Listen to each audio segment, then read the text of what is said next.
we've got something amazing coming out. It turns out, Tim, that the Gun Violence Archive put out numbers that contradict the entire gun control narrative. And I mean, and to give you guys some backstory on this, Tim and I were texting with a Dr. Producer, or Dr. Button Pusher, rather. We were going back and forth, and we actually had multiple conversations about what I'm about to show you. There's no way they actually put that out. There's no way they actually published that and didn't realize what they put out there. Well, beautiful people, they absolutely did. Let's get into this because, oh man. All right. So Dr. Button Pusher, this is number 6. Let me just throw this tweet up, which piqued our interest, and this really caused us to dive in here. So the K through 12 school shooting database is one of Tim's favorite accounts to follow and take part in. 49 times more deaths and injuries than defensive uses. This is why all schools need to ban gun-free zones. Now, the interesting part about this is they retweeted something from the Gun Violence Archive. And the Gun Violence Archive is a mockery of an archive. It's a gun control apparatus that reclassifies and misleads the whole agenda. Well, they put something else out. And then, Tim, this is where it got really interesting for the beautiful people of the Second Legacy. They said that in 2023, U.S. gun violence data as of November 16th, when this tweet was, 16,579 deaths. Now, the interesting thing about this, Tim, and you and I both kind of jumped right on this, that number is dramatically lower than prior years. We're dramatically lower. Yep. And we had to go dig in and see what these numbers represented, if they were true or not. And yep. And you guys are going to love what we found. But just to continue to set this up really quickly, every year it's been between 40 and 45,000 gun deaths that they've put out on their marketing campaigns across all the gun control apparatus.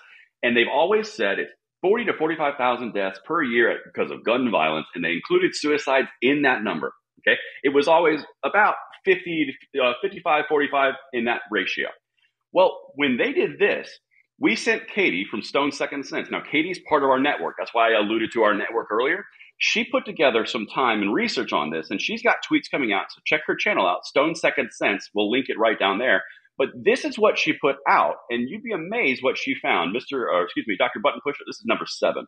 In 2023, U.S. gun violence data as of November 16th. Now you see those. The first one there is 16,579 deaths, right? Well, they also tweeted this. With 45 days left in the year, there have been approximately 16,500 plus gun deaths and approximately 21,100 plus people unaliving themselves in 2023, right? Well, me studying the Gun Violence Archive along with Braden at Langley Outdoors Academy, we dove into the 7-year review. You see their deaths. You see that first category and over at 2022. You see where it is 20,200. 20,000 and 16,000 are a little bit different than back in 2021. We have 21,000. 2019 was 19,000. And then, pre-COVID was 15, 14. We're still looking at 4,000, ladies and gentlemen, for both by self and by others. And it's a 4,000 decrease, as in like less violence, less firearms, bad things going on. Huh. Isn't that incredible, Tim? Yeah. Gee, look, dramatic decrease, and they're not talking about it. No, they're out there saying, that's weird. Look how bad it is. We need more bans. And they won't tell you, weird. Oh, wow, we just saw a dramatic decrease. Yeah. Yeah, isn't that odd, though, Tim? And this, by the way, guys, check out Katie's channel, Stone Second Sense. It's right down there because she focuses on a different demographic. She focuses on a different delivery style, but it's just as important to hit out there. She just did in 1 minute damage to the gun control apparatus across the board because they are lying. So keep in mind that graph that she just showed you in that video, you went from a peak, Tim, in 2021 of gun deaths, and let's just say their word, gun violence, right? The peak was in 2021. It declined in 2020, and now, and it continued to decline throughout the entire time. And now in 2023, we are currently in the month of November, the same totals as in pre-COVID levels. It's almost like COVID started something and people were reacting in a certain way and it's tailing off now that it's gone. Certainly seems to be a factor in all of this. Well, what was going on during 20 and 21?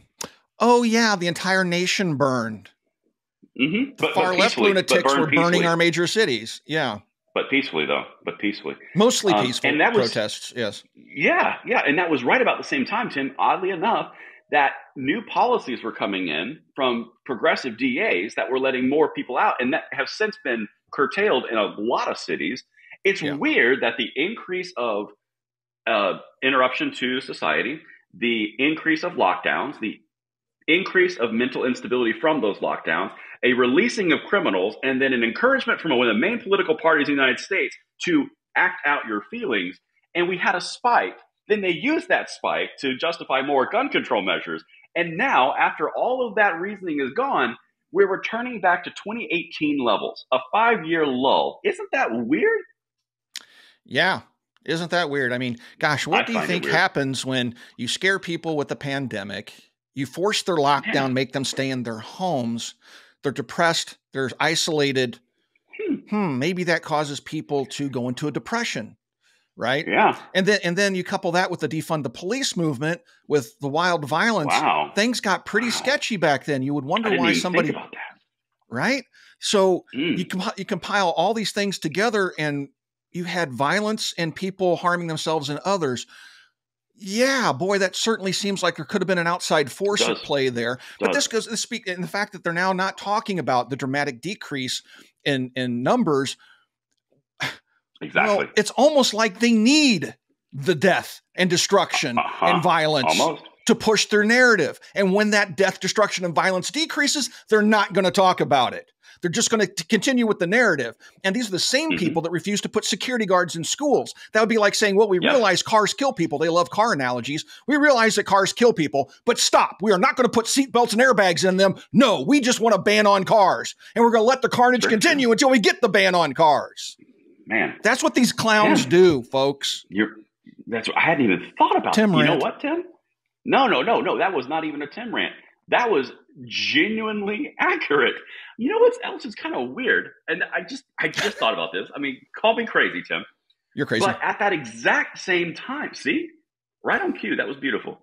At the exact same time, we had an increase in gun ownership across the United States that has never been seen before. And we had constitutional carry movements across the United States get us to the point, I think it's 28 states now. I'm sure that all of those things, all taken completely at a face value, that had nothing to do with anything. Nothing. Yeah. Millions upon millions of guns have been sold. I mean, a huge increase in the number of gun owners in the United States, the number of guns sold since the pandemic started. And yet the numbers are going down, and they didn't get any of their bans. Crazy. Very, very odd. Gun ownership going way up, and problems coming way down. And gun control not being implemented because they didn't get any gun control. Right. So maybe there is something to the old saying, more guns, less crime. John Locke. Wow. Man, I'll tell you what. That is a lot of coincidences. It certainly is. It is a lot. I mean, I'm not one to call myself smart, but I see a pattern. I do, Tim. A small one. A wee one. And I think I think we're going to keep following that, because as the year wraps out, I'm pretty sure, I don't know why, Tim, but I have this odd feeling that we're not going to hear from the mainstream media a massive decrease in crime. That's so weird. I think we might hear, like, we have 800 million mass shootings in the United States. That's what they're focusing on right now. Mass murder is going through the roof. Crime's coming down. Isn't that weird? But no. It's they're odd. not going to. Well, they need the carnage, dude, and they're going to let it happen to get their agenda. Yeah. I'm going to stick to that.